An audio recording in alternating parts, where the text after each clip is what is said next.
How often do you think about the Oscars?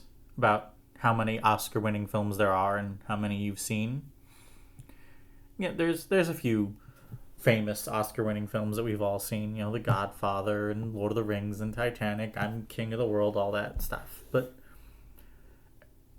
the Oscars have been running since 1927. There are currently over 1,000 films, feature length films, which have won an Oscar. How many have you seen? I did the numbers for myself. It's not many, and I consider myself quite a movie buff. So here then is the premise of this podcast. Every episode, I and a rotating cast of two guests will randomly select one of the 1,000 films that have won an Oscar, watch it, and talk about it, with the only requirement being that one of the three people on each episode has to have never seen the movie before we talk about it. That will get difficult with Star Wars. Please note that our coverage of a movie does not constitute an endorsement of it. My least favorite movie of 2016, David Ayer's Suicide Squad, won an Oscar for Best Makeup, while my favorite movie of 2016, The Handmaiden, wasn't even nominated for anything. Please also note that our coverage of a movie is not a blanket endorsement of any or all of the people involved in it. A lot of terrible people have won Oscars. Kevin Spacey won an Oscar 20 years before he was outed as an abuser, and Roman Polanski won one 20 years after. But every film, good, bad, or in many cases mediocre, that has won an Oscar is an important part of film history just for being there. And they all, on some level, deserve a tiny bit of consideration, even if that consideration ends up concluding that it's garbage. And with all of that in mind, I am your host, as always, Ellie McConaughey, and with me today is Connor Duffy. Good evening, all. Or if I have caught you at a bad time, good morning or good afternoon or good day. I think I caught everything there. And you got the whole day there, yeah. Yeah. And Edric. Howdy, y'all.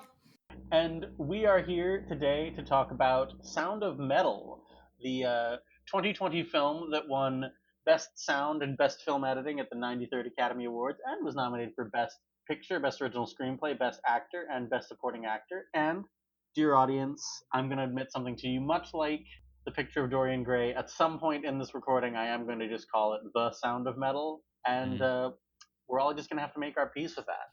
I've been calling. I when I Google it to pull up the information on it, I do find myself like typing the sound of metal. Yeah, me too. So It feels like there should be a the there. Yeah. So yeah, this one, to do our really brief plot summary, it's about a heavy metal drummer slash recovering addict who starts losing his hearing. They never actually explain explicitly what's causing him to lose his hearing. Mm. I'll be real honest. The last couple of movies I covered were not top tier, not great. So this one really took me by surprise. Like I'm fulfilling our requirement for someone who's never seen it today, and it really actually it got me. Like yeah. I remember seeing this maybe about maybe 1 or 2 years after it was after its theatrical run. mhm. I caught it on streaming, as I do with most of the movies that I see nowadays, and I had always heard very good things about it, but actually like sitting down and watching it, I just was enthralled right from the start, and completely loved everything about it. Obviously, it won the Academy Awards for sound and for film editing, and quite rightly too. Absolutely. Great. Understandably, for a movie about a musician losing his hearing and having to come to terms with that, and how he approaches that, like, sound plays such an essential part of this film in a way that it doesn't always do in the visual medium of film. But it was just remarkable work. Yeah, it's interesting because I didn't see it when obviously I didn't see it when it first came out. I just saw it for the first time last night, and I think like after I didn't see it when it was in theaters, and that happens. You miss a movie, Mhm. and then I think I sort of wound up lumping it in my head with Coda. which is another movie about deaf people, which won Best Picture the year after. And not to be too rude to Coda, not a very deserved win there, in my opinion. And I just sort of like, I think I kind of just like didn't go to see it because of that. It's actually been a very strong few years for movies with performances in sign language. The same year as Coda, and the year after this was also Drive My Car, which has a character who gives a performance entirely in Korean Sign Language, which is a great movie. We'll talk about it someday. Absolutely criminal that that actress wasn't nominated. Mm-hmm. Whereas Riz Ahmed and Olivia Cook? Paul Raci were both nominated for this one. Or no. I thought Olivia Cook had been nominated, so. No. No, unfortunately not. She her role is like, but you point out that she really leaves an impression on you, despite the fact that she has a relatively quite small amount of screen time. Mm-hmm. She does quite a lot with it. Yeah. It was a little odd at the 2020 Oscars were, I think, kind of necessarily a bit of an odd year because that was COVID. So obviously they had to accept a bunch of movies that weren't that never went to theaters. Mm. And we have our usual like, I'm looking over the best supporting actress. Like, really, you had to give fucking Hillbilly Elegy a best supporting actress nomination instead of Olivia Cook. It could have been worse. It could have won. It could have won, yeah. God. Minari is a very good movie. Yeah. Unlike that. It was also Riz Ahmed was nominated in Best Actor, and that this was the year of the absolutely hysterical Best Actor fuck up, where they ended the ceremony with Best Actor. It was the first time they've ever done that because I think they thought, like we all thought, Chadwick Boseman's posthumous nomination is gonna win, Yeah. and it's gonna be like this big emotional moment. They can do a moving tribute to him, and then Anthony Hopkins wins. Also, it's 4 a.m. in the UK, and he's 90 years old. He's gone to bed, so they have to like slam the credits. But I think, if anything, that proves without a shadow of a doubt that the Oscars are not rigged. Not at all. No, that and Will Smith still winning the year he slapped someone. Yeah. Man, something about the Best Actor Oscar over the last few years has caused some remarkable moments, some memorable Oscar moments, which for a ceremony which desperately needs them. Yeah, I'm suppose someday we'll talk about the actual ceremonies instead of just the movies. But yeah, that was a memorable ceremony, if nothing else. Yeah. I don't know. I mean, pretty good wins overall. Yeah, I can't really complain about too many of the winners like that year. Judas and the Black Messiah is a great movie. Yeah, but glad to see Daniel Kaluuya get some props there, because he, like Riz Ahmed, is another actor that I've been very high on for a few years now, good number of years, and just glad that he got his props, especially for taking on a role of someone like Fred Hampton, which is not an easy. Not at all. No. If you know anything about the history of that, like that's a tricky role to take on.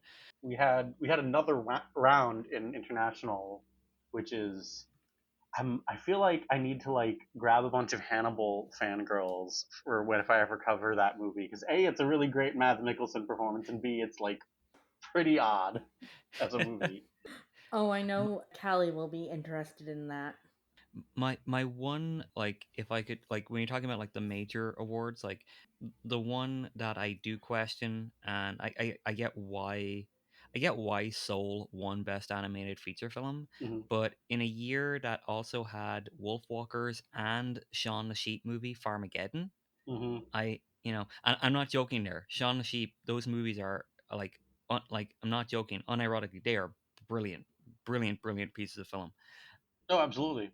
I do get a little bit annoyed at Cartoon Saloon's Always the Bridesmaid experience at the Oscars because they usually, like in my opinion, they usually have the best movie there. Secret of Kells and Wolfwalkers, and if anything, it's usually the most beautiful movie. And I think when you're talking about animated when you're talking about animated films, like that really needs to like have more of an impact, I think, on on your vote than anything else. Like, what I think they do the most interesting stuff with the medium of animation. Hmm. Mm-hmm.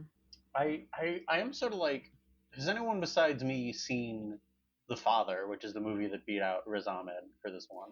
I have not, but I do want to, because I feel like it's another one of those movies where I'm gonna need to make sure I'm in the right mental space to do it, because Hmm. by all accounts it's a wonderful performance by Anthony Hopkins, but it's also pretty, from what I understand, it's also like Yeah. not an easy watch, because it doesn't try to color anything.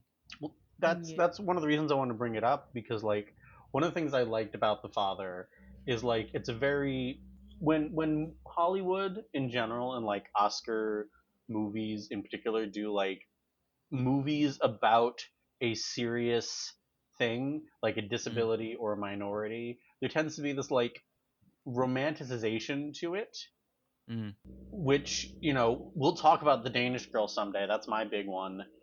But like one of the things I really liked about The Father and about The Sound of Metal is that they are very. See, there I did it. I did it right there. The Sound of Metal. Nope, nope.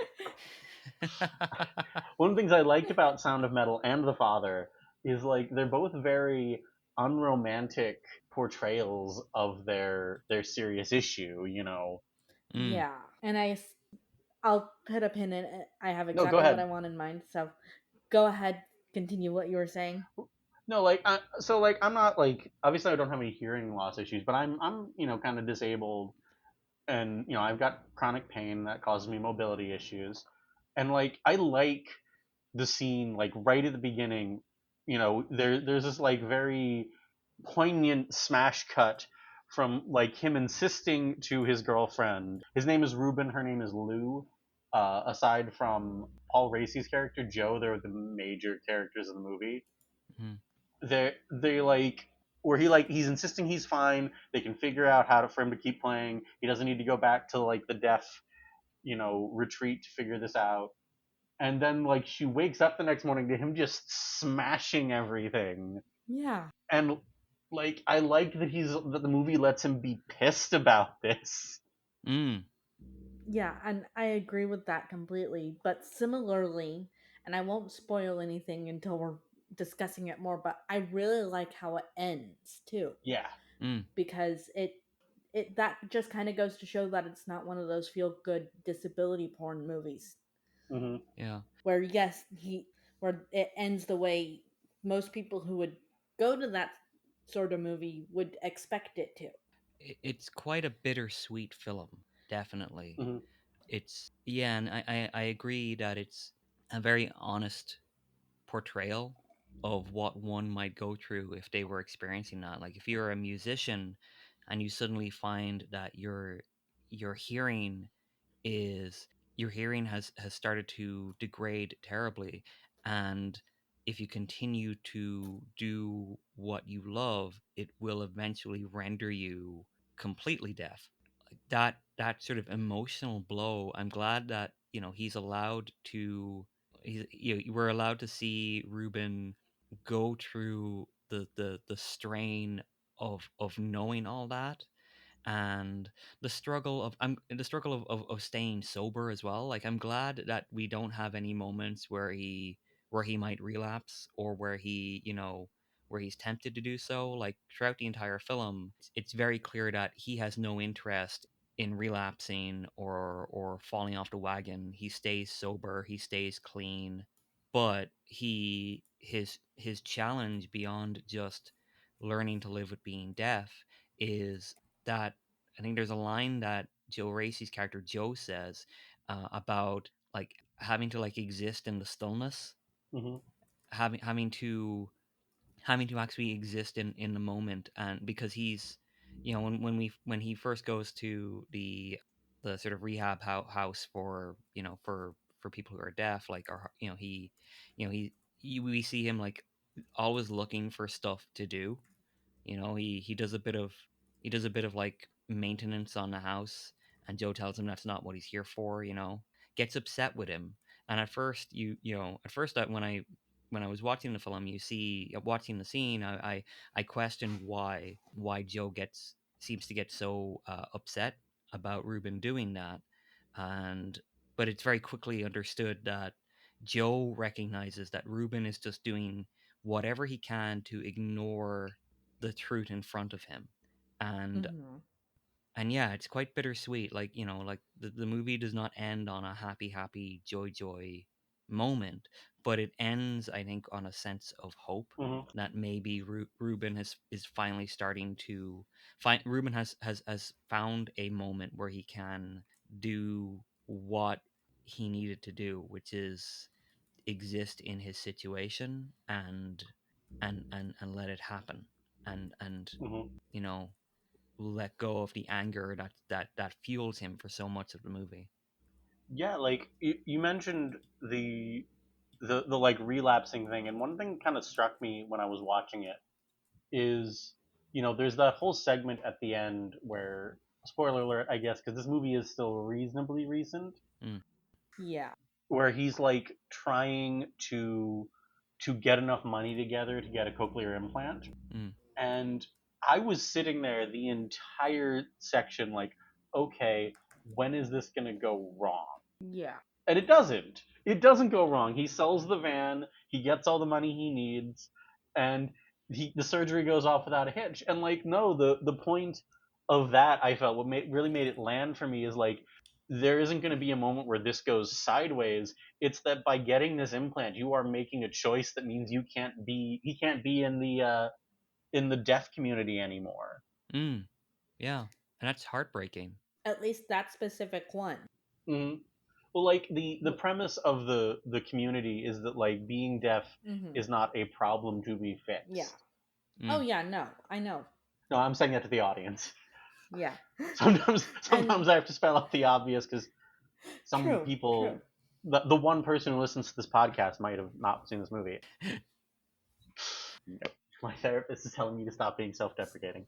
And the reason why I pointed out that specific community is because, like, yes, no, the whole purpose is that it's not a disability, something to be fixed, but Hmm. a lot of deaf people still do have cochlear implants for other reasons that to make it easier in their lives Hmm. that I know of. Now, mind you, the only I don't know too many deaf or hard of hearing people.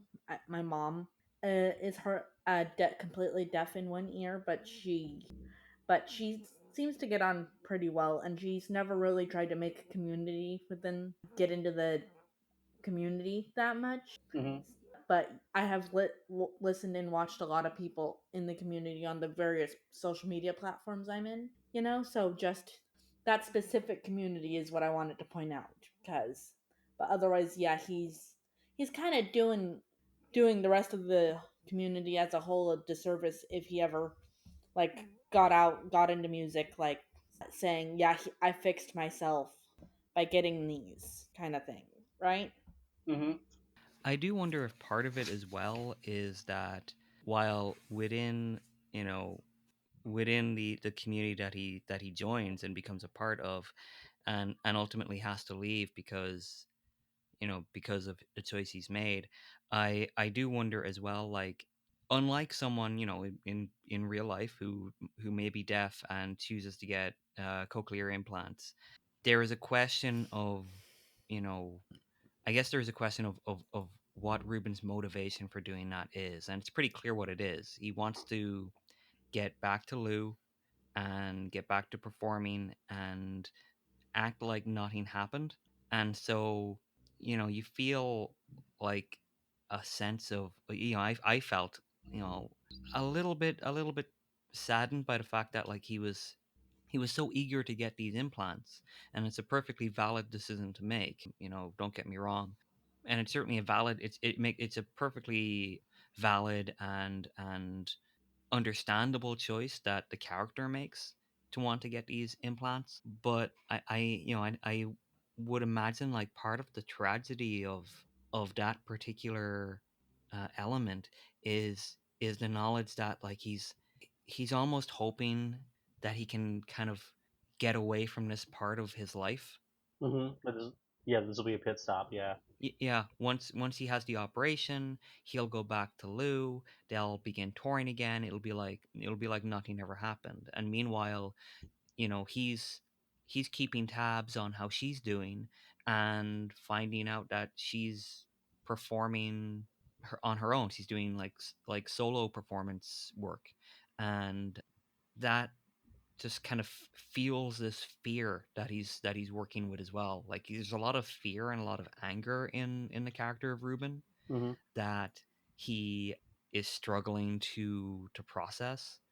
And I think it's a real credit to Riz Ahmed that he plays a character who is really just full of anger and fear, but never feels a like a bad guy. Like you always understand where he's coming from. You always have a sense of sympathy towards the character, or you can empathize with his situation, and you want him to win. You want him to get a win. You want him to find some kind of happiness. But as the movie goes on, it becomes clearer and clearer that what he thinks will make him happy is, even before we get to the end of it, you know we know whatever he thinks is going to make him happy is not going to do it. Mm-hmm. Hmm. It's a remarkable performance by a fantastic actor, an actor Hmm. I've I think I first came across him. I think the first thing I remember seeing him in was in Four Lions. That's a great movie. Oh, such a great movie, such a a horrifically funny movie in every sense of both words. It's a really, the flip side of that is it's also like a really deeply unpleasant movie. It's very very funny, but like, mm, he's also in another movie that's also very funny and also very unpleasant, Nightcrawler, Oh yes. from a couple years before that. Both of which are like really, the whole cast of this like had very very odd 2010s overall. I was looking at Olivia Cook's filmography before we started, and I'd forgotten that she was in both in the 2010s, like, bookending this and Thoroughbreds, which is an excellent film that no one saw. She was also in Ready Player One, which, in the conversation for Spielberg's worst movie, and Life Itself, which is a magically terrible film. Like, for a very very long time, the like most popular clip on my Twitch channel was me like recapping the plot to Life Itself, just because like you will not believe the places that movie goes. I did really like, back to this movie. I did really love the bit right at the beginning where like he's found out that he's losing his hearing, or like basically already lost his hearing. He's at like 24% from the word go, Hmm. and there's like a smash cut from the doctor telling him like, you need to preserve the hearing that you've got, to him back playing drums at a concert. Mm. That was unreasonably funny to me. It's intended to be funny. It's a comedic cut. Yeah, there are some really great smash cuts, Mm, especially in the first act of the movie. Again, like playing with the film and also playing with the sound, like that great, like the opening bit there where like he is hammering his drum kit almost in an attempt to destroy it, while Olivia Cook playing Lou equally wild, as she sort of sings and performs, and then like you have this massive amount of feedback and noise, and then it cuts to the two of them waking up in the RV that they travel around in, and just that sudden moment of silence. hmm It's as jarring to the viewer as Ruben's sudden hearing loss is to him shortly afterward. hmm I feel like the film does a Mm-hmm. lot of very very good, very, I don't want to say subtle because it's noticed. Like, if I notice it, it's not subtle, Mm, but like a lot of very good, very understated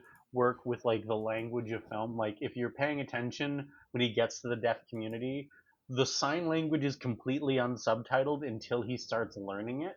Yes. And that was chef's kiss to me. Hmm.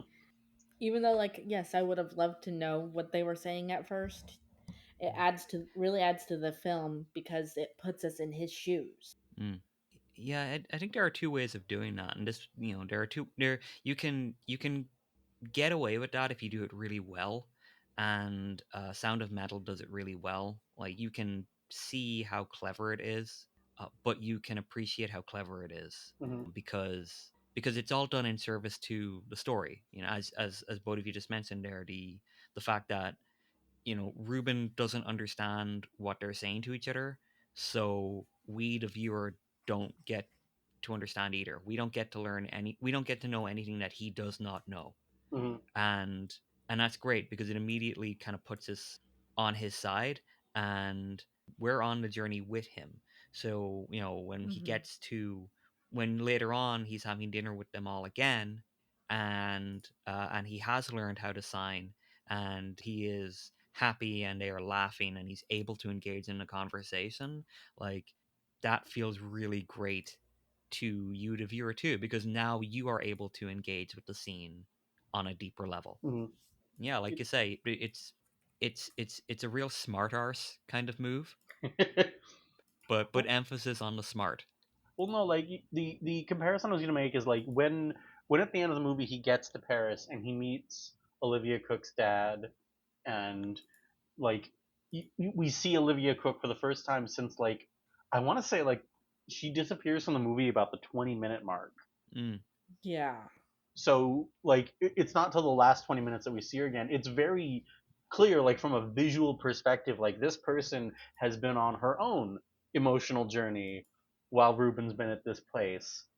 And like I feel like a movie that was less confident in itself would have shown that. mm, But like this movie is very, very fixed in Ruben's perspective. It Yes. you I can only think of a handful of like I don't even say scenes like because there I don't think there's any scenes like maybe shots mm, where the audience is informed something that Ruben isn't. Like maybe God, what would be an example? When he first gets to the deaf community, like the first time before he gets sent back mm, by Lou. Lou is Olivia Cook for audience. I keep jumping back and forth and using her name and using her actress.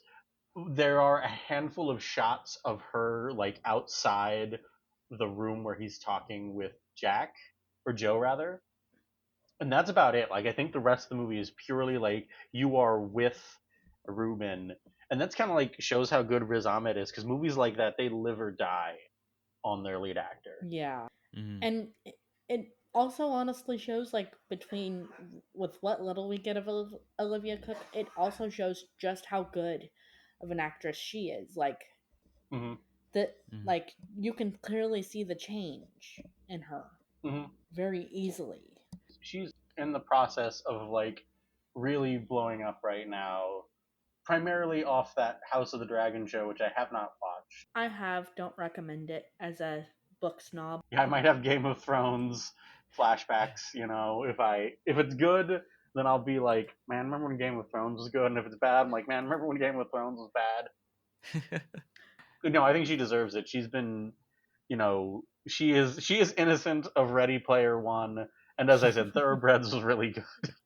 They've both been doing a lot of really good work over the years, both Olivia Cook and Riz Ahmed, Hmm. and I think that they both seem very comfortable with how their careers have gone. I am. Hmm. It is nice to see her kind of getting a bit more attention through House of the Dragon because, like you say, she's done some very very good work in the last few years, and since Sound of Metal, Ahmed he's done a few kind of lower budget movies as sort of in a central role, but he's done a lot of voice work. I didn't realize that he did the voice of the Corinthian in the Sandman podcast series. Hmm.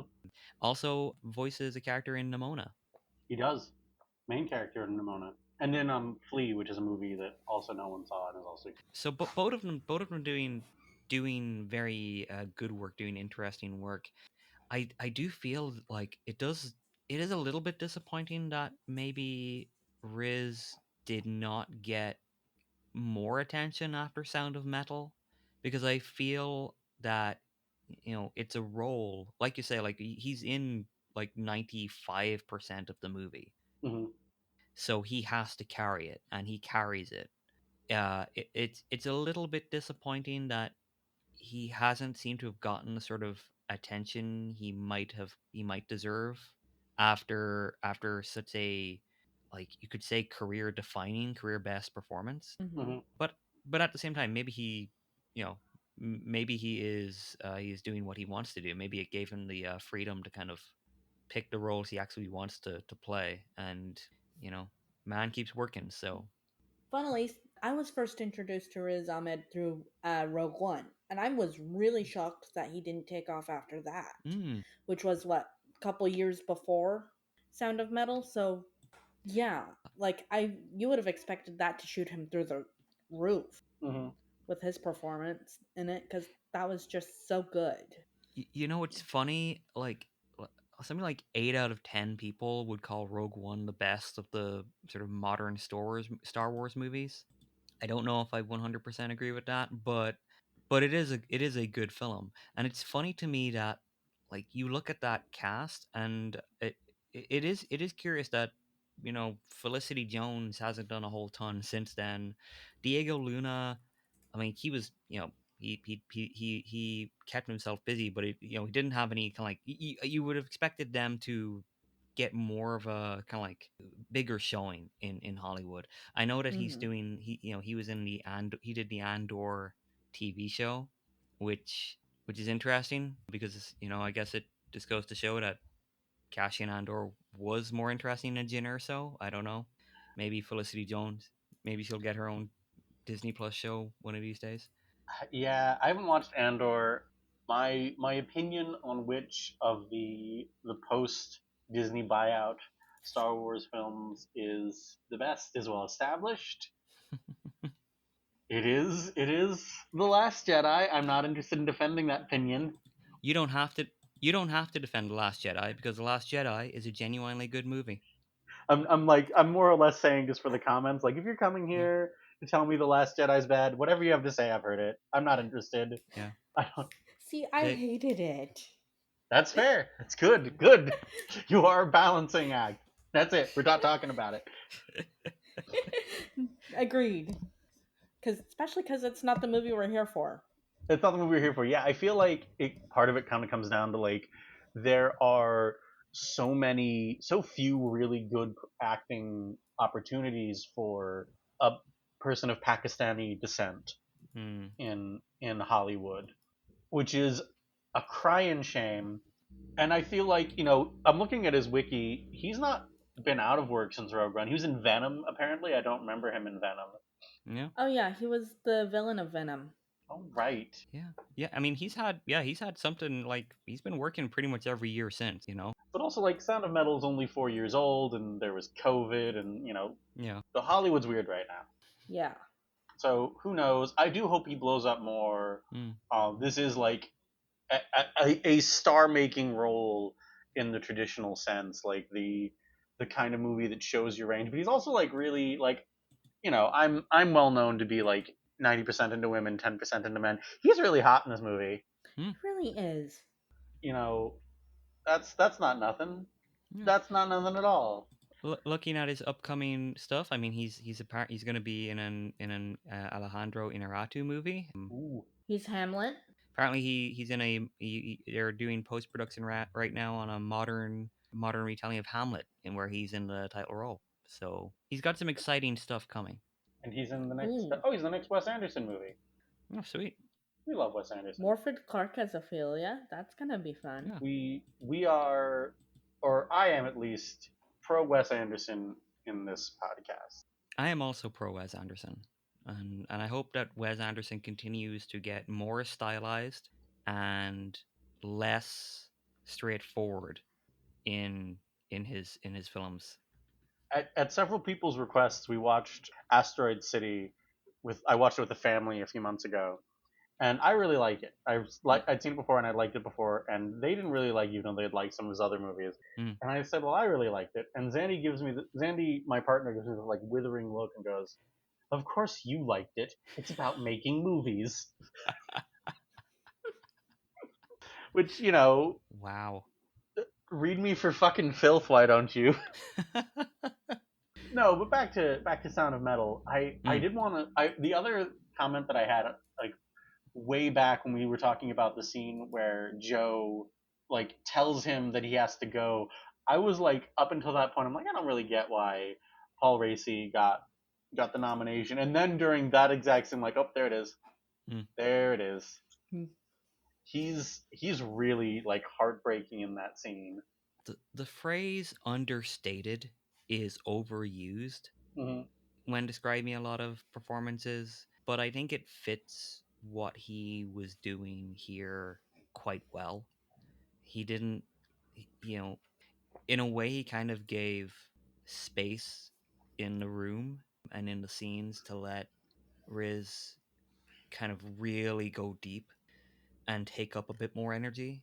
And he kind of Paul Raci, I feel like, understood the assignment, which was he wasn't really like your traditional mentor figure, but he was supposed to be that kind of like solid, cornerstone upon which Mm-hmm. the community that Ruben finds himself in was built, and someone who, like, you get a sense that, like, the character of Joe has a lot of pain that he has learned how to deal with, and has come to accept, the injustices that were done upon him and the bad choices that he made that exacerbated the problems he had. Hmm. And so you know he's very eager to help Ruben, but Racy's performance isn't, like I said, like that traditional kind of like Hollywood mentor role. Like, you know the character of Joe understands that the only way Ruben is going to come to terms with what has happened to him and learn how to kind of restructure his life is to let Ruben get it out. And once Ruben has had his tantrum or has run away from the problem for long enough, you know, Hmm. Ruben will eventually sit down and actually start doing the work, which he does. Hmm. And yeah, like you said, like that scene when Ruben comes back to the house, and like his head is all bandaged up, and Joe knows what happens. Yeah, it's very tragic. It's like, one of the things I really liked about the recovery scenes is, like, they're not trivial. Like, I feel like a lot of movies, or like TV shows, or really just a lot of media, makes recovery very trivial. Like, one day we'll talk about, like, this or that music biopic where they just sort of, like, do a montage of the character in rehab, and bam, he's not on heroin anymore. And, like, I like that it's not trivial. I like that they understand that, like, it doesn't matter whether or not he wants to do heroin. He's in a low point, and he might, and, everyone gets that, Mm, because, and I like that they kind of, like, they again, this is like a movie that's, like, understated, but it's not subtle. So I really like that the way they communicate how, like, how much he has to start over at existing in the world now that he's deaf is have him go to a literal elementary school. Yeah. Which Lauren Ridloff in that role, she does like. Mm. There's not really much to that role, but it's so good, and I really love seeing her pop up after first seeing her in Eternals. She's one of the parts of Eternals that I liked. Yeah. Yeah, I know. I'm a basic bitch. I meet all these actors in their big uh studio films or TV shows. I don't I don't give a shit. yeah. You like what you like. I just think, like, she was one of the parts that I really actually liked about Eternals. Mm, She was good in it, and I have a lot of problems with that movie, but she's not one of them. And yeah, her role in this movie is very small, mm, but she does a lot of good job. A lot of the smaller roles do a good job with it. You know, there's her. I don't think the actress is on the Wikipedia, but like the lesbian who helps him like sell all his shit is really she's really like funny in a Mm. way that I like wasn't expecting. Yeah. Yeah, I really like that. Yeah, like sorry to interrupt, but yeah, I love that. I love that. Like all of the deaf characters, like, are just they're just folks, you know, Hmm. and they have personalities, and they screw around and make jokes about each other and sort of tease each other and help each other out and just kind of like they just exist in the world. And Hmm. yeah, that like yeah, when I'm looking, I'm literally looking at the IMDb page. So that character's name is Jen, and when Jen is helping Ruben, like she's like, she's asking him, are you sure about all this? You really want to sell this stuff off? And Ruben's like, yeah, like she's like, okay, and it's as simple as that. Like she's got this kind of relaxed attitude about her that you immediately like the character. Hmm. It's great. It's also like so I don't one of the things that's sort of been happening more recently is like you can see it in this one. You can see it as much as I feel like I haven't seen any of the sequels and I feel like they didn't need sequels, but you can see it in the first Quiet Place movie. Like I learned a little bit of sign language when I was younger, and I've been like kind of debating getting back into it. And between this and the please don't call me a loser chat or comments when I say this, the Sister of Silence in that Warhammer 40k animation, and I was like, I want to get back into sign language. Let me live my life. Anyway, like one of the things you're kind of like learn when you're learning sign language is like people can have accents or like ways of speaking through sign language, and you can see that very clearly in the way Riz is a little stiffer because he's new to it, whereas I feel like Joe is very relaxed, and Mm. the teacher is very fluid and very calm because she's clearly teaching. And that's what I mean when I say that, like, acting through sign language, you can we'll talk about Drive My Car one day in a 4.5 day long episode because that movie's 3 hours long. But like you can see that in that movie how she acts out her performance at the play at the end via sign language. And I feel like that since they've got actually, they probably have a lot of sign language coordinators on here, that gives it an extra like that lets character that I think they're probably teaching them how to develop your character, how to express your character through how you sign, and I think that's probably very valuable. That gives them personality, as you said.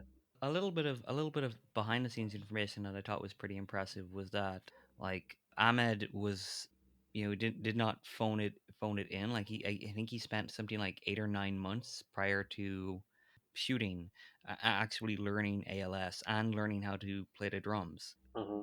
Yeah, so when he's on screen performing, like, it gives a more authentic Mm-hmm. authentic look to his drumming.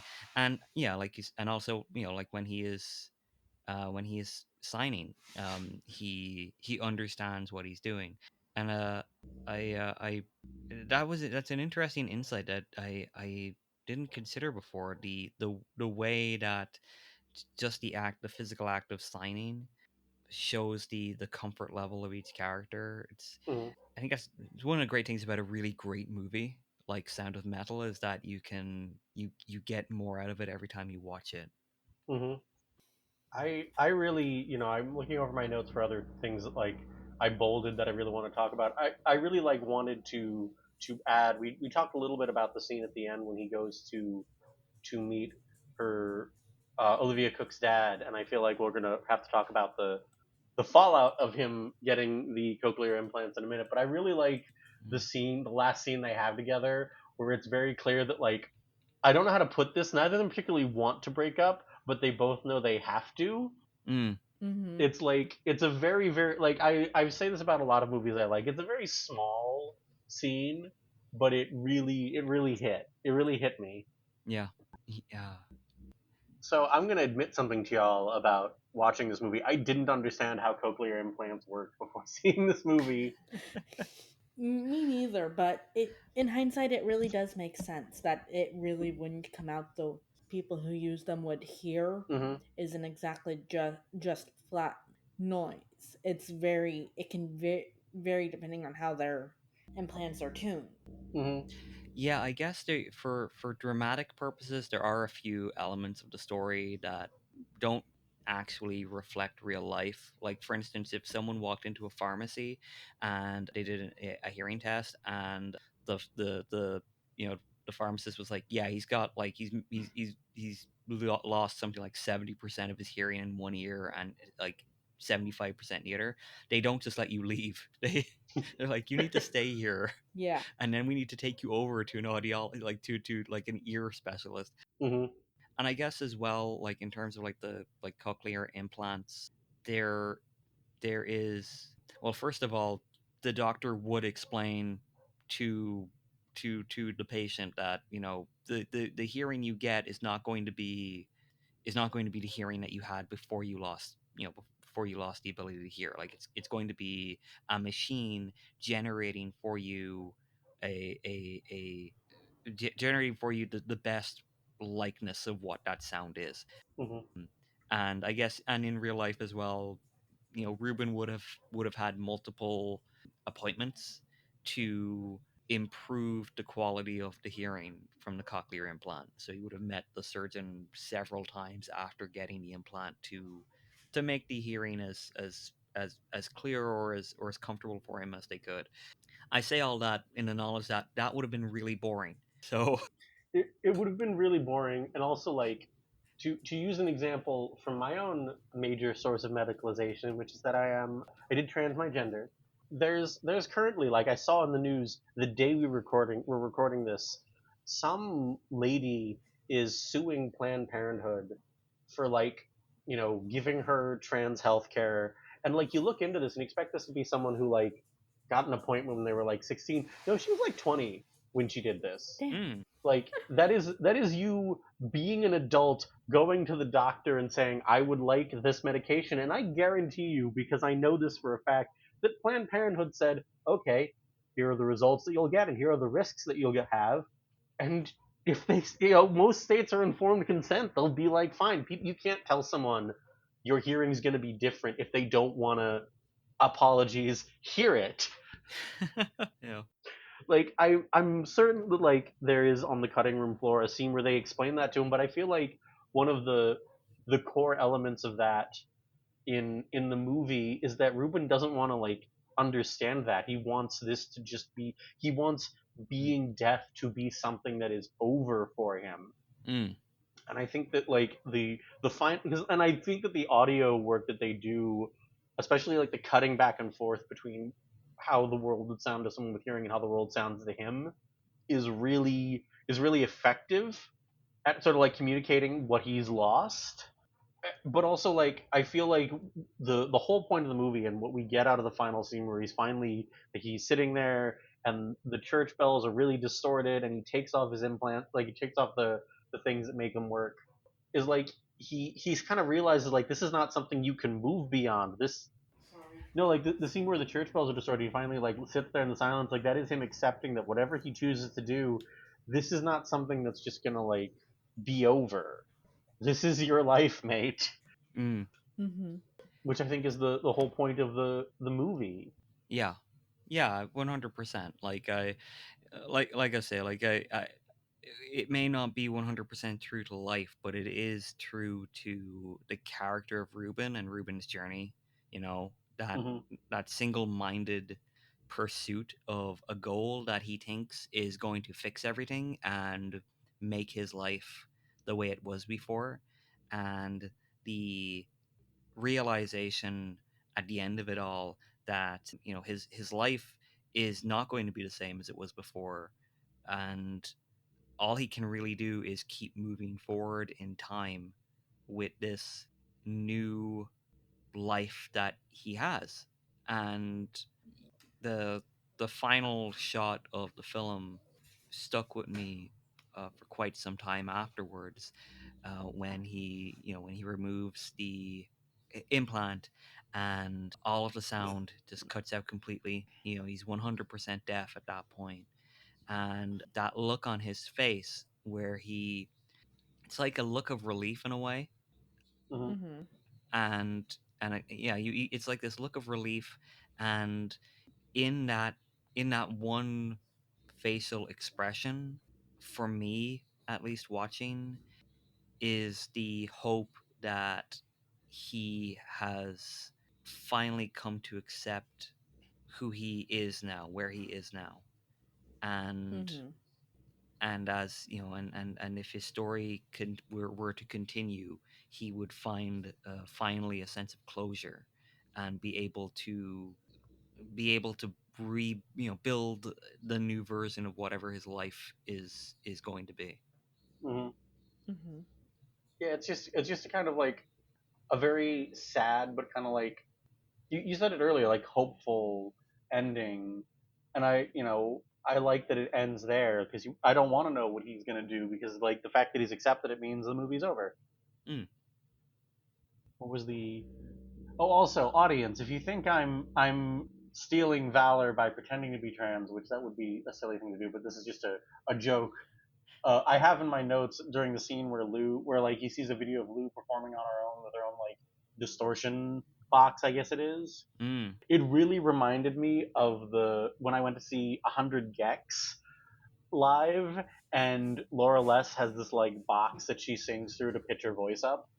I'm interested to know what music is Lou making. Like Hyperpop, I'm calling it now.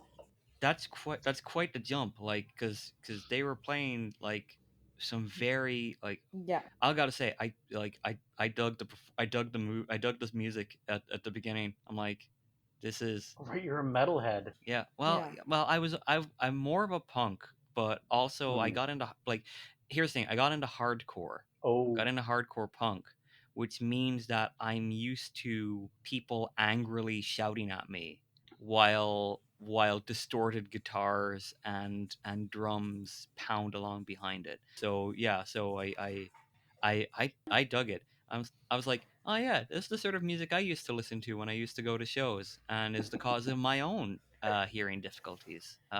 And fun fact, along with Ahmed learning how to sign and play drums, that was Mhm. actually Olivia singing. Wow. hmm, that's impressive. The subtitles on Amazon, like during the scene, I always watch the subtitles on because I've got audio processing things. Same. I did like that about half the lyrics on the song, they were just like, "Fuck it, man, we're not even gonna try. Yeah. Nothing there for you." Figure it out for yourself. Now, and one observation I had, and I don't know if it's just a me thing, but normally whenever I've seen something about a deaf musician, specifically deaf drummers, and trust me, I get that there's not that many things out there as is. Hmm. It's always that they became a drummer because they were deaf, not that they were a drummer beforehand. So that Mm. detail was kind of interesting. I remember reading a book once how about this deaf kid who started looking up to this drummer who came to his school for a show, and how she became a drummer because she could feel the vibrations.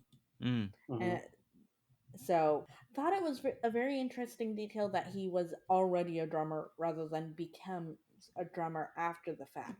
My taste in music tends towards more like alternative type stuff. Like I'm taking a girl I like to see Girl in Red in November, which should Mm. let you know where I'm at. I will pause so you might both call me a lesbian. I didn't want to say anything, but that is with all due respect pretty lesbian. Yep, fair. Yeah. And but I do really like a lot of hyperpop. Like I'm a big fan of 100 Gex. So like the machine that she has when she's like talking in the video, we don't hear the music because Ruben can't hear the music. Is like I'm used to seeing someone start singing to something like that, and the loudest noise you've ever heard in your life comes out. Yeah, I'm just looking over if I have any other notes I want to get to. Important note: Riz Ahmed does kind of look like Jeff Goldblum. They should do a movie together. They should do a movie together Maybe he'll be in that Wes Anderson. Wes Anderson likes Jeff Goldblum, right? Yeah, yeah. I mean, Jeff Goldblum did play the alien in Asteroid City. He's great in. Jeff Goldblum's on that list of actors where I'm just like always happy to see him. Mm. Like Paul Giamatti or Willem Dafoe. Like, hey, it's that guy. Yeah. Yeah, he's one. He's just yeah. I'd love. Hopefully, I wouldn't mind.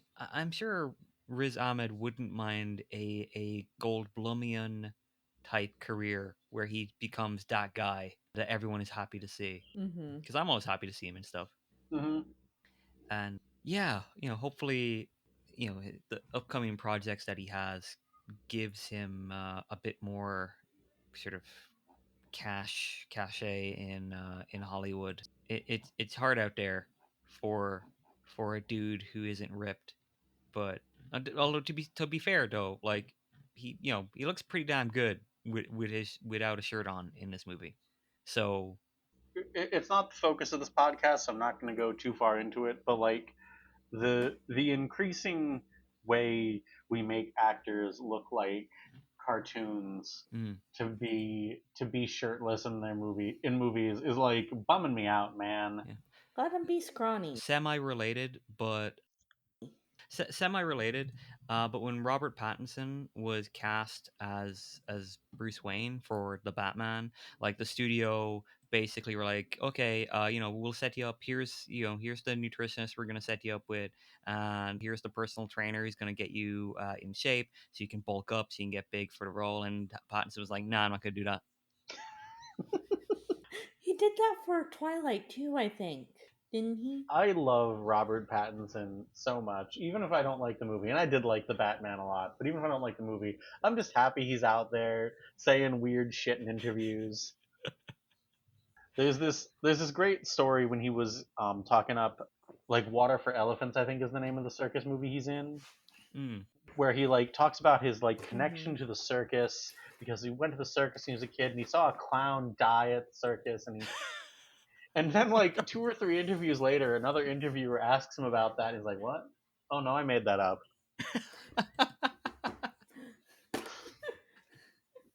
No one's doing it like him. I think the fact that we're talking about Robert Pattinson shows that we're kind of like, I think we've reached a good natural stopping point on this movie unless either of you have final thoughts. I was just looking over my notes. Not very many notes, actually. Just Mm. the only significant one was the drummer thing I mentioned. So, Mm-hmm. Mm. It is interesting that like he it is interesting how quickly they reject the idea that he could be a drummer despite being deaf. But like there's almost like an element where I feel like he basically relearning from the ground up because he's clearly like the person who sets the tempo for the song when they're doing it live. Mm. So mm-hmm.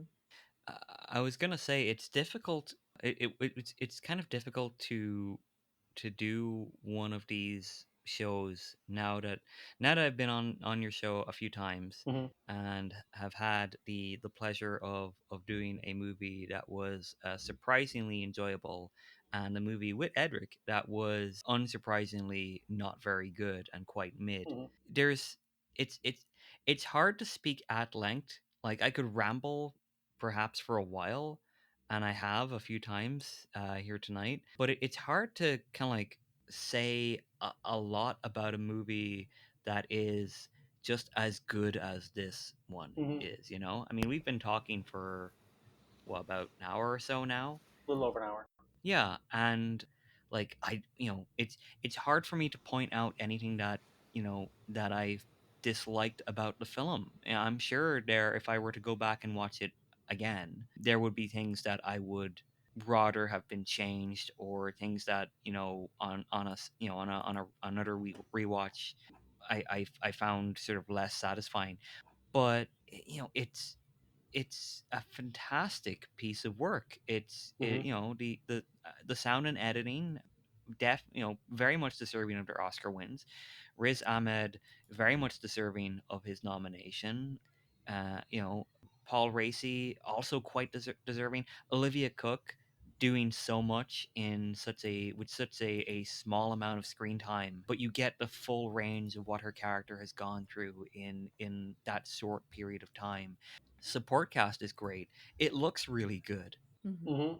Like it's just it, and the story itself is a it's filled with so much drama and intensity about it. Like you can't help but be drawn in almost immediately. And yeah, like you know, you I guess I should have volunteered to do an episode for a movie that sucks, because I might have more to say about it than it's really great and you should watch it.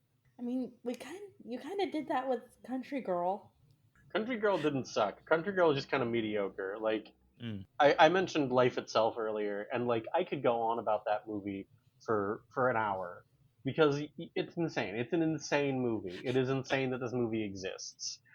But like really great movies, like what's a really good example? I've been trying to write a piece. I tried to write a piece on one of my favorite movies of the year, Love Lies Bleeding, for Pride Month, because mm. it's a movie about a lesbian romance and it stars two queer women and it's directed by, like, she hasn't said, but I kind of I see how you're directing this movie, Rose Glass. Fun fact: when I was younger, when I was like in high school, my friends and I said, and I right quite rightly, that I could tell whether or not a lesbian sex scene was directed by a man or woman on sight. I failed that test exactly once, and that was Bound. And turns out I was right, and they were wrong. Anyway, and I found that I just couldn't really, like, I just didn't have much to say about Love Lies Bleeding. I love it incredibly. It's probably going to be in my top 10 of the decade, but like that doesn't translate to having a lot of really complicated thoughts. Like, what do you want me to do? Wax philosophic about Katie O'Brien's hotness for an hour? Right? I can do that. You don't want to read it. Like, I was just adding, like, I haven't seen it yet, but I want to. But like, just everything I've seen, yeah, they're hot. Hmm. It's kind of part of the point, isn't it? Just that they're hot. Katie O'Brien in that movie has to be at points like a capable enough dramatic lead, a terrifying physical presence, and also just throughout hot enough that you get why K Stu is like, okay, I will risk absolutely everything in the world to get with her, and she pulls it off. My life here? Nah, fuck it. Katie O'Brien, Oh wow, she was in Twisters. Katie O'Brien. which I haven't seen yet. I've heard it's fun. Yeah, I I guess. and she was really good. Unrelated, I'll just say it in the chat. No, go ahead and say it now. Like, the podcast is Tangent City. Yeah. But Katie O'Brien was really good in The Mandalorian. Like, Mm. if you've seen her episodes, like, yeah, she's absolutely a good dramatic actor, good imposing presence too. Hmm.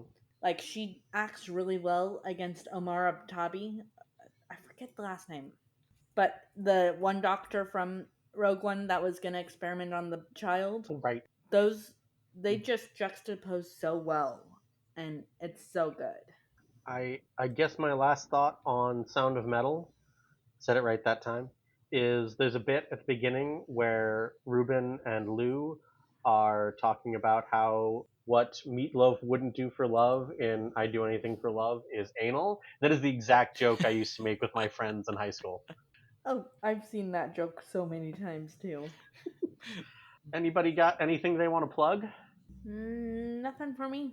Only that you can find me on Blue Sky, which apparently now has 10 million users. So we're gonna keep making Blue Sky happen. It's definitely gonna happen. There are far fewer fascists and much more cool artwork on my Blue Sky feed, on my timeline there, than on other social media I can think of. But you can find me I am young Mr. Duffy on Blue Sky, and my wife Katie and I are Third Country Press. We have made a few small games. I am working on other games, so I am hoping to get more stuff uploaded there. A lot of it is pay what you want. Please give me money. I am not too proud to beg. Um, Inside of a month or two, I'm gonna have a Patreon on this, which case I will be also not too proud to beg. As always, you can find your host on Twitter, Blue Sky, Letterboxd, and Medium at LSR42. You can also find me on Tumblr at Football in Tuxedos with dashes between the words. This podcast can be found on both Spotify and YouTube under the same name. If you're watching us on YouTube, please feel free to give us a like, maybe a comment so I know what I'm doing wrong or right, and mostly so the YouTube algorithm will like us. And that's it for our episode on Sound of Metal. Join us next time when we are going to be discussing the 1965 comedy western Cat Ballo. Have you ever heard of this? I've never heard of this. Jane Fonda's in it. Join us next time. Thanks both of you for coming out. oh, of course. Thank you.